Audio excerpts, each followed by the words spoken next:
Youra Lifshitz, Jean-Franck Lemont et Robert Mestrio, trois amis, trois résistants qui dans leur vingtaine ont libéré plus d'une centaine de déportés.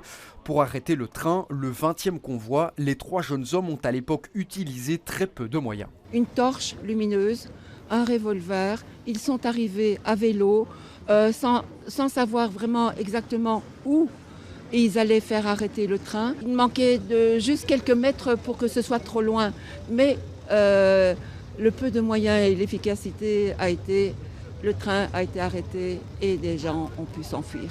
Aujourd'hui, la plaque commémorative trône sur la façade du 247 de l'avenue Bruckmann.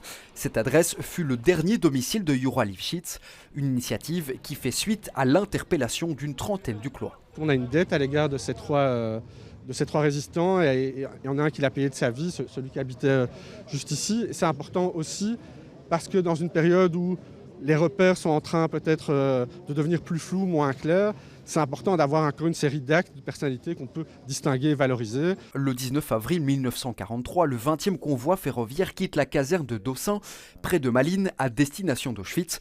L'attaque du convoi se déroule dans un virage de la voie ferrée, non loin de Louvain.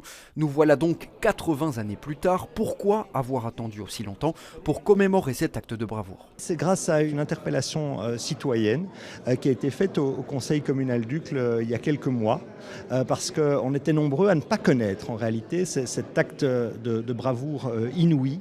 Et donc ça nous a permis de le mettre en avant et ça s'inscrit aussi dans ce qu'on réalise par rapport notamment aussi au pavé de la mémoire, par rapport à ce qui est fait dans les écoles pour expliquer, pour lutter contre l'antisémitisme. À titre posthume, les trois héros ont aussi été faits citoyens d'honneur de la commune.